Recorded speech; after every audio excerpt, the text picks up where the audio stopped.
के अनुसार उत्तरी भारत के गंगा यमुना के दोआब क्षेत्र में भरतवंशीय क्षत्रिय कुल का शासन था। इसी कुल के राजकुमारों पांडवों और कौरवों के मध्य राज्य को प्राप्त करने के उद्देश्य से यह युद्ध लड़ा गया था। इसी युद्ध में श्री कृष्ण जो यदुवंशी नरेश और भगवान विष्णु के अवतार माने जाते हैं ने इस युद्ध के दौरान अर्जुन को गीता का ज्ञान प्रदान किया। कुरुक्षेत्र के इस युद्ध में पांडवों को विजय प्राप्त हुई।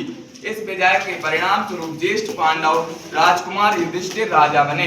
युधिष्ठिर के बाद परीक्षित राजा हुए। तत्पश्चात परीक्षित के पुत्र जन्मेजय शासक बने, जिन्हें ऐतिहासिक राजा माना जाता है। अधिकांश विद्वान महाभारत के पात्रों को ऐतिहासिक मानते हैं और इस तथ्य से सहमत हैं कि महाभारत की घटनाएं और कुरुक्षेत्र के मैदान में कौरवों और पांडवों के मध्य हुए युद्ध की घटनाएं ऐतिहासिक हैं। नहीं, बिल्कुल नहीं। हमें प्रिंसिपल सर को भेजना है। महाकाव्य में केवल युद्ध की घटनाओं का ही वर्णन नहीं, बल्कि इस ग्रंथ में विभिन्न सामाजिक समुदायों एवं परिस्थितियों का लेखा जोखा है। महाभारत का समालोचनात्मक संस्करण संस्कृत के प्रसिद्ध विद्वान B.S. स्वांतकर के नेतृत्व में एक महत्वपूर्ण परियोजना की शुरुआत वर्ष 1919 ईस्वी में हुई। इस परियोजना का मुख्य उद्देश्य महाभारत का एक समालोचनात्मक संस्करण तैयार करना था। इस परियोजना के तहत B.S.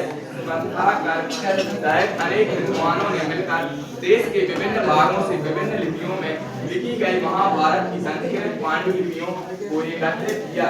इन एकत्रित पांडुलिपियों में अनेक प्रकार की भिन्नताएं थी, अतः विद्वानों ने इन पांडुलिपियों में से उन श्लोकों का चयन किया जो लगभग सभी पांडुलिपियों में पाए गए थे। तत्पश्चात विद्वानों ने उनका प्रकाशन अनेक ग्रंथ खंडों में किया, जिनकी कुल प्रति संख्या 13,000 थी।